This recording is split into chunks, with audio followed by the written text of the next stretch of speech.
Boa noite a todos. Que a paz do Divino Mestre Jesus possa reinar em cada coração, dando ali força, coragem e muita paciência e calma nas horas difíceis que atravessamos, né? São os nossos votos. Mas que a paz, a verdadeira paz, aquela do coração, possa fazer morada em cada um de nós.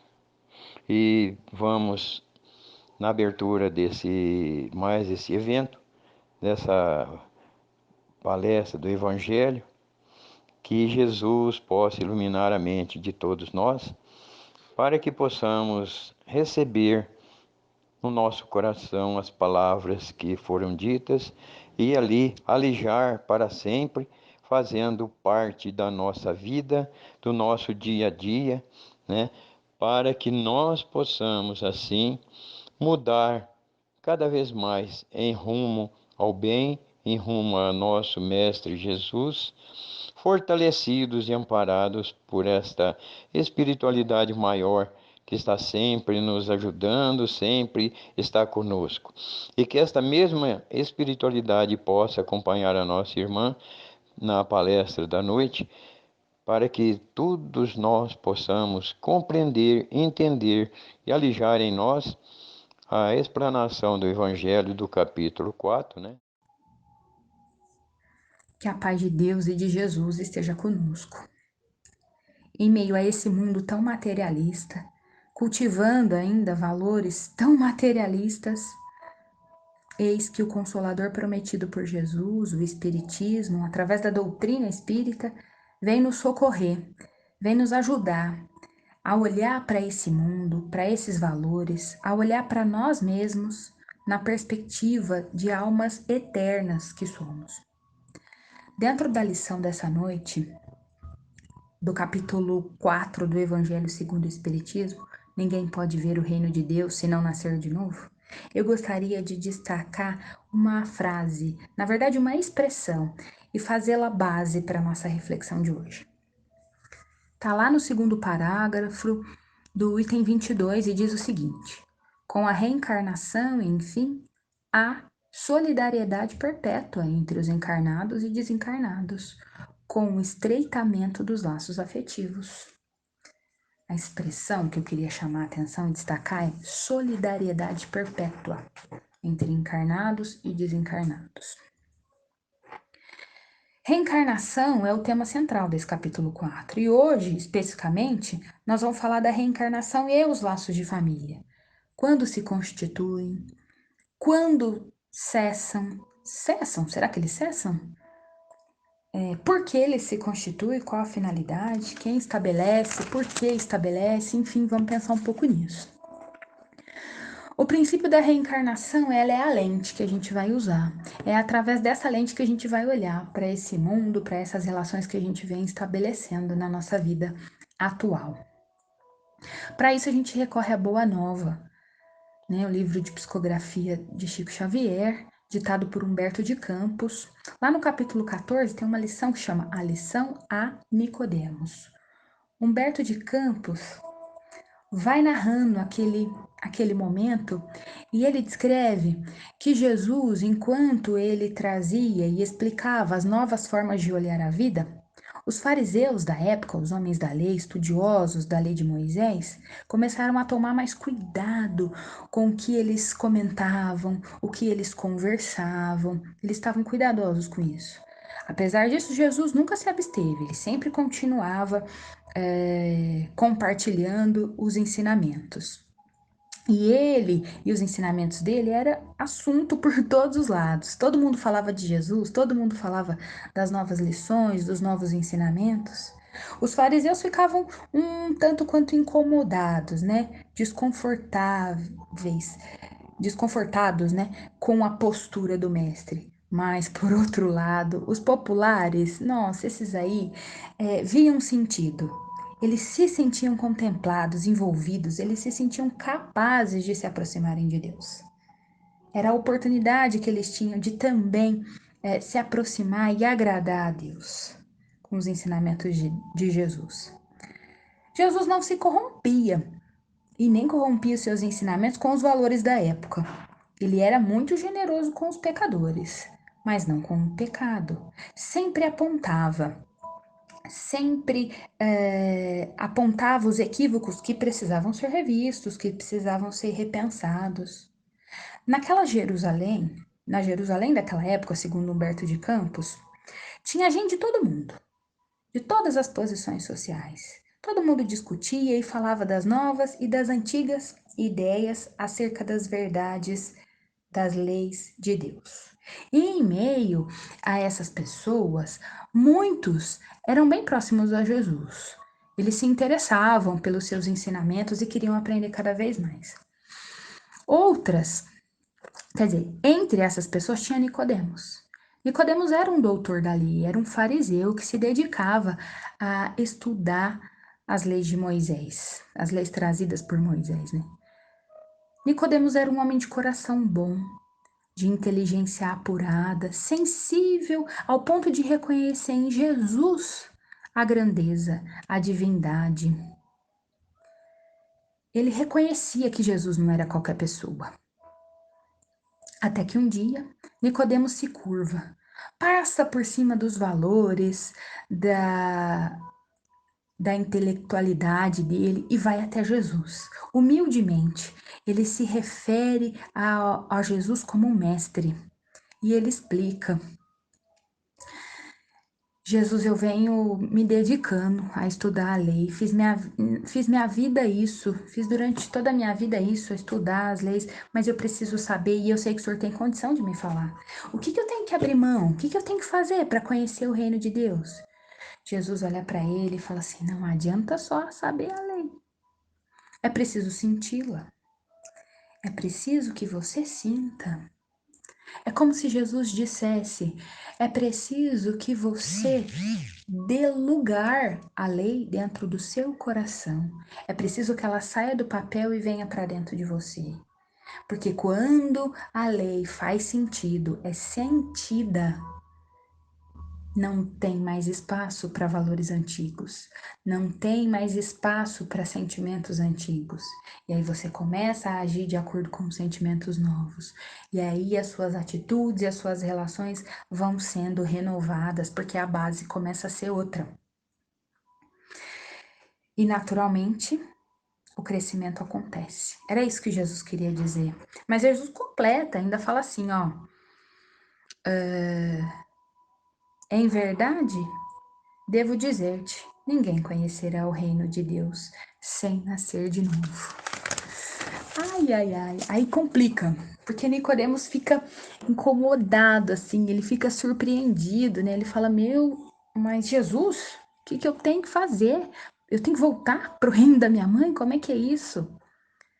Jesus reafirma, entende a complexidade do momento, mas reafirma que é indispensável que a pessoa renasça, que a gente renasça. Mas como fazer isso, né? Fica pensando em Nicodemos e questiona Jesus, como é que eu vou fazer isso? Em meio, né? Meio que chamando assim a atenção de Nicodemos, Jesus diz o seguinte: mas você, mestre em Israel, é mestre em Israel e não sabe dessas coisas? Ele continuava dizendo que é natural. Jesus continuava dizendo, né? É natural, a gente só vai falar sobre aquilo que a gente sabe. Agora, imagina se você tem dificuldade para entender coisas tão simples, afirmativas da matéria, tão simples. Como é que eu vou explicar para você as afirmativas celestiais? Como é que você vai conseguir entender as afirmativas celestiais? Mas Jesus tranquiliza, não precisa ficar preocupado, né? Fica tranquilo, isso é uma questão de maturidade. Não posso avançar, não posso te oferecer um alimento que você ainda não tem condição de absorver.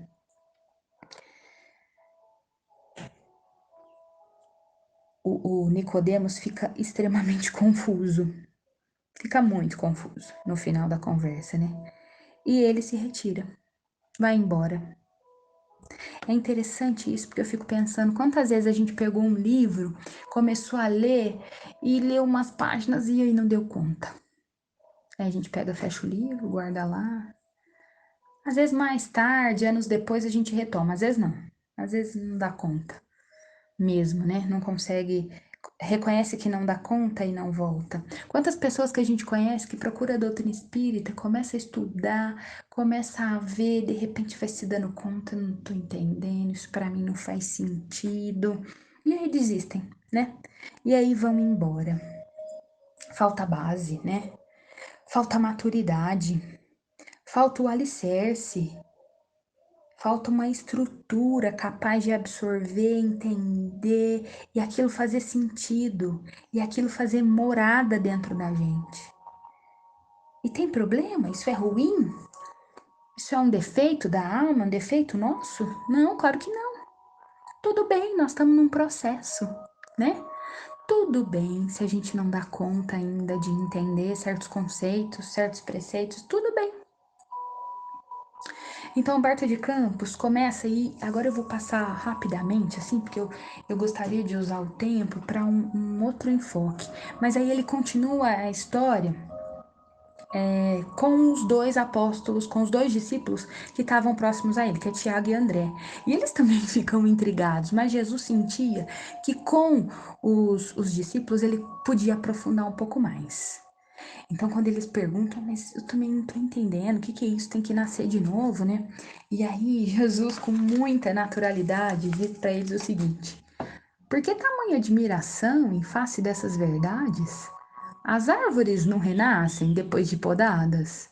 Com respeito aos homens, o processo é diferente, mas o espírito de renovação é sempre o mesmo. O corpo é uma veste, o homem é o seu dono. Toda roupagem material acaba rota. Porém, o homem, que é filho de Deus, encontra sempre em seu amor os elementos necessários à mudança do vestuário. A morte do corpo é mudança indispensável, porque a alma caminhará sempre, através de outras existências, até que consiga a imprescindível provisão de luz para a estrada definitiva no reino de Deus, com toda a perfeição conquistada ao longo dos rudes caminhos. A caminhada continua, né? A gente vai caminhando, vai colhendo aprendizado aqui e ali, vai colhendo suplemento aqui e ali, vai colhendo valor aqui e ali, passando de existência para existência, até que a gente perca a forma de homem, e torne somente luz. E, e o nosso espírito se torne somente aprendizado, apenas sentimentos positivos e elevados. Então, aos poucos, a gente vai se depurando, cada vez que a gente troca de roupa, a gente depura mais um pouquinho, e assim continua a caminhada.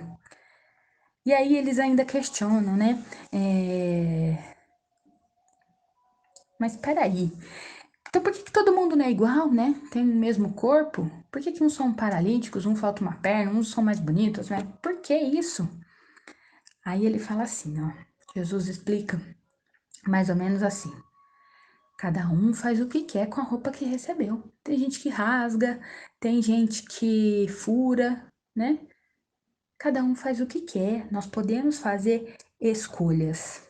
Tem gente que fuma, tem gente que bebe, tem gente que vai lá e acaba com a vida do outro, tem gente que vai lá e quer dar uma de espertalhão e passa a perna no outro. Então, as pessoas fazem o que querem com a roupa. E depois, e aí vão imprimindo marcas no perispírito. E depois, em corpos futuros, essas marcas inevitavelmente aparecerão, né? Então, essas diferenciações que existem é muito por conta das nossas escolhas. Porque nós somos geridos pela lei de causa e efeito. E Tiago traz outra colocação. Fala assim, mas... e o resgate? Será que sempre a gente vai ter devedor e credor? Será que sempre vai ter isso? Eu faço para uma pessoa, em outra encarnação outra pessoa vai fazer para mim? Isso sempre vai acontecer? Jesus chama a atenção deles e fala o seguinte: vocês estão fazendo como Nicodemos. Vocês estão fazendo como todos os homens fazem. Como é que a gente faz para reparar isso? Como é que faz para pagar, para sanar, segundo a lei de Moisés? Ah, olho por olho, dente por dente, eles responderam. Ele falou, tá vendo, vocês estão fazendo igual a todo mundo. É preciso sentir a lei. E a lei qual é o primeiro mandamento? Amar a Deus sobre todas as coisas e ao próximo como a si mesmo. A primeira lei é uma determinação de amor e não uma determinação de justiça. É uma determinação de amor. E como é que eu vou amar se eu agrido a obra? Se eu agrido a obra, eu agrido quem fez a obra, eu agrido o Pai. E isso não é amor ao Pai. Então, consideremos, sintamos a primeira lei. No final, ainda eles pedem assim para o mestre, para que o mestre coloque essas explicações em uma das suas pregações, né? Aí ele fala o seguinte, olha, se um doutor da lei saiu daqui sem que eu conseguisse explicar, como é que vocês esperam que os outros reajam? Alguém constrói uma casa começando pelo telhado? Então, quer dizer, não dava para Jesus sair espalhando essas informações. As pessoas não tinham estrutura para entender.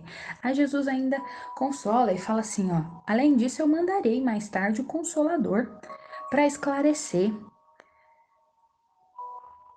para dilatar os meus ensinos. Olha aí, Jesus ainda deixa a promessa, né?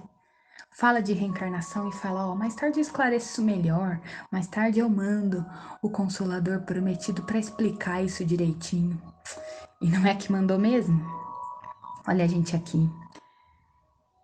Olha a gente aqui com o Evangelho na mão, com o Evangelho comentado pelos Espíritos, com o Espiritismo nos cercando, nos ensinando, nos ajudando a olhar para as nossas relações, a olhar para o mundo que a gente escolheu cultivar, para o mundo que a gente escolheu participar, ajudando a gente a olhar para o mesmo mundo, que o mundo é comum, mas olhando com um olhar diferente, olhando numa perspectiva diferente, olhando na perspectiva da alma que é eterna. E Jesus manda mesmo, né? A gente aqui estudando doutrina espírita, né? Que explica o que é reencarnação, que explica que todas as teorias que defendem a criação da alma junto com a criação do corpo, ou seja, criou a alma, criou o corpo, tudo junto. Essa doutrina, assim como a doutrina que fala morreu o corpo, morreu a alma. Acabou o corpo, acabou a alma. E ainda, como a doutrina, como a teoria que prega que depois que o corpo morre, a alma terá um endereço fixo. Ou vai para o céu, ou vai para o inferno. Pronto, acabou. Endereço fixo. Para sempre, para toda a eternidade. Todas essas teorias, elas rompem. Todas essas teorias, elas rompem com o passado e rompem com o futuro. Que angústia. Que angústia, né? Romper com o nosso passado, ou romper com o nosso futuro. Então não tem ninguém que zela por mim, a gente não trouxe história nenhuma, eu não tenho ascendente. E que angústia, morreu, acabou. Ou então morreu o endereço fixo, você vai para lá ou você vai para cá. Aí eu fico pensando, né? Eu vou para um lado, meu filho vai para o outro, minha mãe vai. E aí? A gente vai se separar? Que angústia, né? Mas não precisa de angústia, né? Não precisa de angústia. Para essas doutrinas, para elas só existe ligação e só existe laço afetivo enquanto a matéria. Mas não precisa de angústia, porque enquanto a teoria, o princípio da reencarnação, explicado pela doutrina espírita, nos permite um outro olhar. Entende que essa ligação vem de há muitos e muitos anos, muitos e muitas existências, desde há muito e muito tempo, conforme as existências que a gente foi tendo, desde quando a gente foi criado. A gente foi vivenciando, criando laço, vivenciando e criando laço, vivenciando e criando laço. A família que a gente tem é muito maior do que essa que a gente consegue contar aqui na Terra. É muito maior.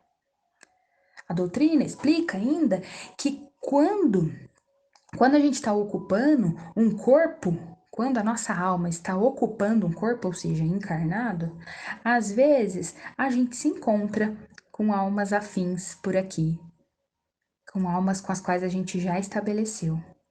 Às vezes, nós estamos desencarnados na erraticidade e nos encontramos com eles por lá. O reencontro acontece lá. Às vezes, um de nós está num plano, ou encarnado ou desencarnado. A gente está num plano. E o outro, o nosso afim, aquele com quem a gente estabeleceu vínculos afetivos, o familiar, enfim, está em outro plano, contrário ao nosso. Entende? Mas mesmo assim, mesmo que a gente estejamos juntos, no mesmo plano, ou que estejamos em planos diferentes, mesmo assim, seguimos em solidariedade perpétua. O que é isso? A gente segue se ajudando. A gente vem se ajudando desde muito tempo. Fulano eu encontrei em tal encarnação. Pronto, vinculamos. Ciclano eu encontrei em outra encarnação. Houve afinidade. Não quer dizer que necessariamente houve um laço parentesco de sangue, não é isso. Afinidade. E eu vou trazendo essas minhas relações durante toda a minha existência. Durante toda a minha existência. Eu vou trazendo. Então não importa o plano em que a gente esteja, essa solidariedade perpétua integra a reencarnação. Compreende? A reencarnação torna o homem solidário, solidário com o passado e com o futuro. Às vezes eu ajudo mais, às vezes eu sou mais ajudada. Às vezes eu tenho condição de amparar mais, às vezes eu preciso de amparo. E isso a gente vai trocando os papéis, mudando de lugar, mudando de roupa, mas com afinidades de alma. A nossa alma é afim. Nossas almas encontraram simpatia. E não se trata dessa solidariedade egoísta, não, em que eu ajudo só quem é da minha família. Ai, preciso de dinheiro, vou emprestar porque é irmão. Ai, tá precisando, eu vou ajudar porque é da minha família. Não, vai além disso. Nossa família, nossos afins, são muito mais, como eu falei para vocês, muito mais do que aqueles que eu consigo contar. Hoje eu chorei porque eu perdi este membro da minha família. Mas isso não quer dizer que só aqui seja um membro. Em outra vida, eu perdi outro membro. Na outra vida, outro membro. Mas a ligação, ela é tão afetuosa, ela é tão significativa que nos traz sofrimento. Nos traz sofrimento. Mas, no entanto, conforme explica a doutrina espírita, não há necessidade de desespero. É natural. É natural. Essas partidas, essas despedidas são naturais. Então, por que a gente sofre tanto? Porque a gente ainda cultiva valores materialistas. Porque a gente ainda cultiva valores individualistas. Eu quero o meu. Eu quero ter o meu. Eu quero ele aqui perto de mim. Eu quero ela aqui perto de mim. Isso são valores que a gente está cultivando. Percebe a nossa dificuldade? Percebe por que o sofrimento? E é isso, é reencarnando, é nascendo de novo, é aprendendo de novo, em outras circunstâncias. Isso vai ficar muito natural para nós. Isso vai ficar muito natural. Esse desencarne, essa partida, esse reencontro vai ficando muito natural pra gente. Em cada reencarnação nossa, a gente ajuda e é ajudado, ensina e aprende. Nós estamos numa caminhada coletiva, a gente vai junto, a gente segue junto, só que o progresso é individual. Às vezes eu avanço mais nessa parte, às vezes você avança mais nessa parte aí numa outra existência a gente se encontra e eu aprendo com você, eu aprendo até o que não deve fazer. Não, ó, fulano tá fazendo assim, é melhor que eu não faça. Então eu aprendo até com a dificuldade do outro, percebe? Mas é com o outro que eu aprendo, ó. É com o outro. Eu vou superando, eu vou reconhecendo e eu vou me melhorando. Olha só, os laços familiares, elas são oportunidades privilegiadas de crescimento. E quanto mais eu reencarno, mais oportunidades eu tenho. Mais eu amplio esses laços e mais oportunidades eu vou tendo. Sabe por quê?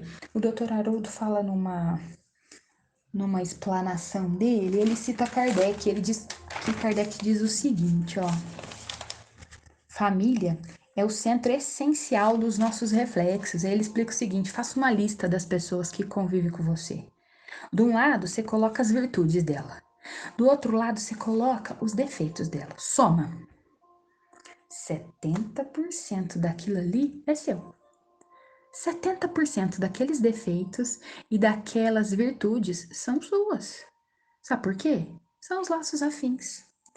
Mesmo que a gente não reconheça, mesmo que a gente não queira ter, mesmo que a gente não queira ter. Nós somos afins, nós somos muito parecidos, sim.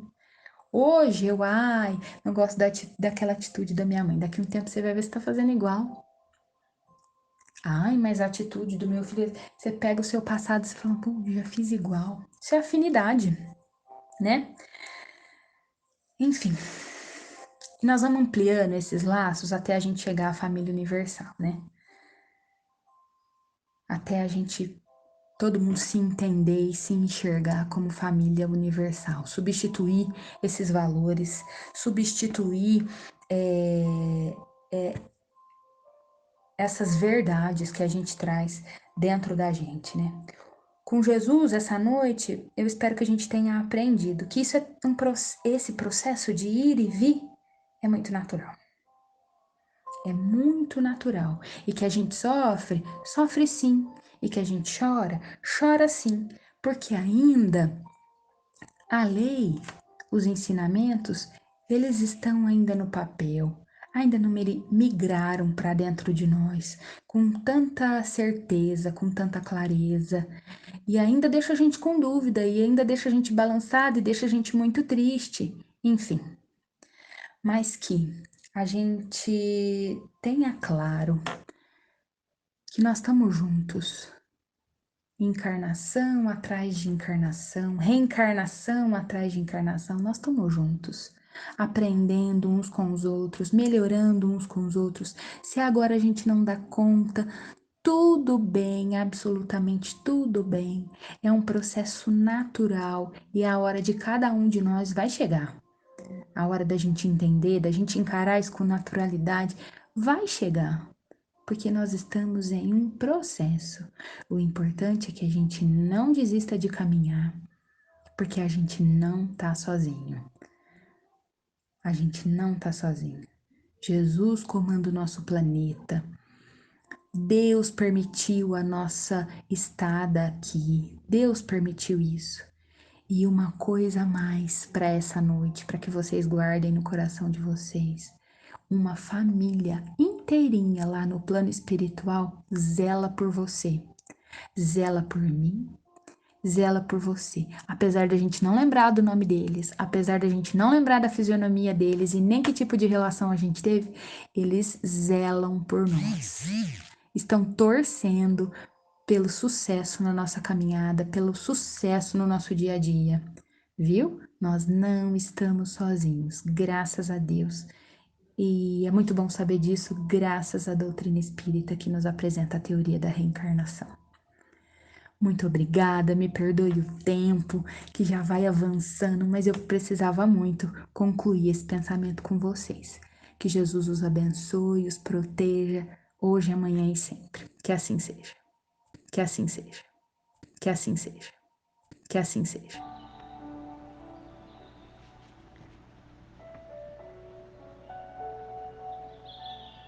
Amigos queridos, neste momento radioso de nossas vidas, em que encerramos as atividades desta noite, agradecemos imensamente aos amigos Senhor Sérgio e Andréia por suas palavras profundas e a todos vocês que estiveram aqui unidos em torno do Evangelho de nosso Senhor Jesus Cristo, nosso divino amigo, ao qual faziam os amigos, os primeiros cristãos que se recolhiam para refletir sobre as verdades de vida eterna que Jesus havia deixado para nós, para mergulharmos na lei do amor e sentirmos a presença misericordiosa de Jesus em nossas vidas, auscultando nossos corações para provermos de nutrientes, de sentimentos sublimes que tanto somos necessitados. E eis que venho, com o coração repleto de alegria, colocar-me diante deste Espírito Divino e de nosso Pai, lembrando que Deus é alegria, é amor eterno, é êxtase sem fim. Assim sendo, ao me colocar diante dele, com o coração cheio de júbilo, as minhas ondas mentais sintonizam com as suas ondas mentais. E então, passo a sentir em mim toda a sua alegria, todo o seu êxtase. Encerramos lembrando que somos filhos de Deus, que Ele nos criou, que somos espíritos sagrados, eternos, indestrutíveis. E é imprescindível entender profundamente quem somos, este ser que sou, como funciono e que sempre vão me socorrer nos desafios. Sou um ser sagrado e dentro desta realidade que me encontro neste momento e que estou vivendo agora, agora é a vida eterna. A infinita e virtuosa força criadora de Deus está dentro de mim e desabrocha. Por isso posso exaltar e praticar todas as formas de boas virtudes aqui ouvidas hoje, buscando em minha mente ideias sempre construtivas que concretizam-se, trazendo ótimos resultados. Por isso, elas se originam da infinita força criadora de Deus. E essa força que não se interrompe nem por um segundo. E eu prossigo infinitamente com ideias novas e repletas de vivo entusiasmo, porque a vida se renova constantemente e avança sempre, visando as novas criações e destruindo as coisas passadas. E eu percebo que somos vida constantemente renovada. Aonde quer que eu vá, sempre se descortinam novos horizontes diante de mim. E minhas ideias renovam-se constantemente. E no rumo dos meus empreendimentos, há sempre a promessa de um novo progresso. Esta vida, meus amigos, é uma viagem através de um oceano chamado infinito. E à medida que avançamos, novos horizontes surgem diante de nós. Deus é o comandante de nossa nave e pelas seguras rotas Ele nos conduz. Por isso, viajamos em segurança, sem nenhuma sombra de inquietude em nossos corações. Sou profundamente grato a Deus por suas constantes e eternas proteção e orientação. Por fim, agradecemos a Ele por tudo que temos recebido e pelo amparo generoso que cerca as nossas vidas. Agradecemos ao nosso Mestre amado a sua presença, o seu amor e as suas lições de vida eterna. E que assim nos tornemos espíritos dispostos ao bem a verdade, que sejamos honestos, operosos e que nossos corações vibrem na prática as lições de nosso Senhor Jesus Cristo. Que o nosso Senhor nos abençoe e nos fortaleça hoje e sempre. Que assim seja.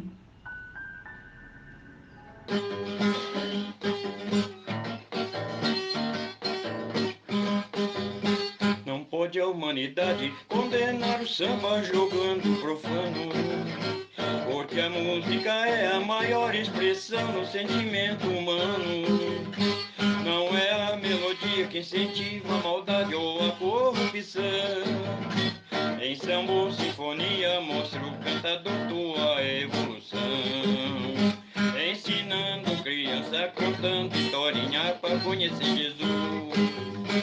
O letrado aprende através da ciência os caminhos da luz, ensinando a servir ao nosso mestre amado, amando nosso irmão.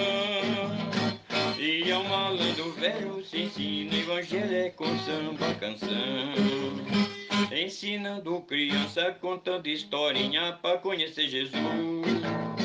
O letrado aprende através da ciência os caminhos da luz, ensinando a servir ao nosso mestre amado, amando nosso irmão. E ao malandro velho se ensina o evangelho com samba canção. E ao malandro velho se ensina o evangelho com samba canção.